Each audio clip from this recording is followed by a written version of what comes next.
Hello, welcome to Angels Food and Craft. ഈ ചൂട് സമയത്തൊക്കെ കുടിക്കാൻ പറ്റിയ 3 സ്പെഷ്യൽ സമ്മർ ഡ്രിങ്ക്സ് ആയാലോ നമുക്ക് ഇപ്രാവശ്യം. ആദ്യത്തെ ഡ്രിങ്ക് വാട്ടർമെലൺ മൊജിറ്റോ ആണ്. അപ്പോൾ അതിനുവേണ്ടി തണ്ണിമത്തൻ കുരുവൊക്കെ കളഞ്ഞ് ഇതുപോലെ ചെറിയ പീസസ് ആയിട്ട് നമ്മളൊരു ഗ്ലാസ്സിലേക്ക് ചേർത്തിട്ടുണ്ട്. അതിൻ്റെ ഒപ്പം തന്നെ 2 സ്ലൈസസ് നാരങ്ങ ചേർത്തിട്ടുണ്ട്. കുറച്ച് പുതിനയിലയും പഞ്ചസാര പൊടിച്ചതും കൂടി ചേർത്ത് നല്ലപോലെ ഇതൊന്ന് നമുക്ക് ക്രഷ് ചെയ്ത് ചേർക്കാം.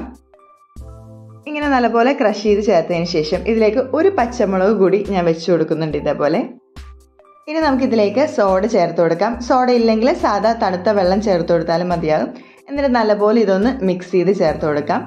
അങ്ങനെ നമ്മുടെ റിഫ്രഷിംഗ് ആയിട്ടുള്ള വാട്ടർമെലൺ മൊജിറ്റോ റെഡി ആയിട്ടുണ്ട്. അപ്പോൾ ഈ ചൂട് സമയത്തൊക്കെ കുടിക്കാൻ പറ്റിയ നല്ലൊരു ഡ്രിങ്ക് കൂടിയാണ് ഈ വാട്ടർമെലൺ മൊജിറ്റോ.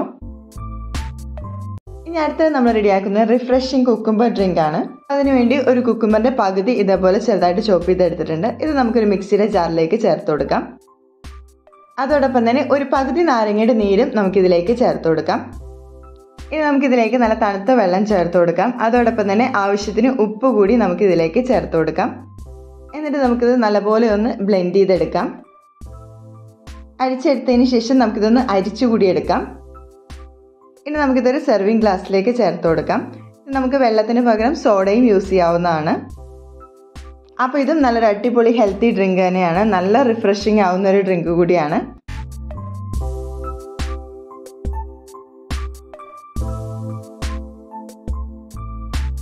ഇനി നമുക്ക് മൂന്നാമതായിട്ട് ജിഞ്ചർ ലെമൺ ഡ്രിങ്ക് റെഡിയാക്കാം. അതിനുവേണ്ടി ചെറിയൊരു പീസ് ഇഞ്ചി എടുത്തിട്ടുണ്ട്. ഇത് നമുക്ക് കല്ലിലിട്ട് ഇതേപോലെ ഒന്ന് ചതച്ചെടുക്കാം. ഇങ്ങനെ ചതച്ചെടുത്ത ഇഞ്ചി നമുക്കൊരു പാത്രത്തിലേക്ക് ചേർത്ത് കൊടുക്കാം. അതോടൊപ്പം തന്നെ ഒരു പച്ചമുളകും ഒരു നാരങ്ങയുടെ നീരും കൂടി നമുക്കിതിലേക്ക് ചേർത്ത് കൊടുക്കാം. കുറച്ച് വെള്ളം ചേർത്ത് നമുക്ക് നല്ലപോലെ ഒന്ന് മിക്സ് ചെയ്ത് ചേർക്കാം. ഇങ്ങനെ നല്ലപോലെ മിക്സ് ചെയ്ത് ചേർത്തതിന് ശേഷം നമുക്കിതൊന്ന് അരിച്ചുകൂടി എടുക്കാം.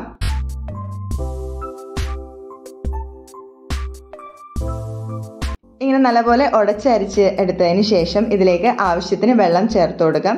വെള്ളത്തിന് പകരം നമുക്ക് വേണമെങ്കിൽ സോഡ യൂസ് ചെയ്യാവുന്നതാണ്. ലാസ്റ്റ് ആയിട്ട് നമുക്ക് ഉപ്പ് ചേർത്ത് കൊടുക്കാവുന്നതാണ്. ഉപ്പിന് പകരം നമുക്ക് വേണമെങ്കിൽ പഞ്ചസാരയും ചേർത്ത് കൊടുക്കാം. അപ്പോൾ ഈ 3 റിഫ്രഷിംഗ് ആയിട്ടുള്ള സമ്മർ ഡ്രിങ്ക് എല്ലാവരും തന്നെ തീർച്ചയായും ട്രൈ ചെയ്ത് നോക്കുക. അടുത്ത റെസിപ്പി ആയിട്ട് കാണുന്നവരേക്കും ബൈ. Thanks for watching.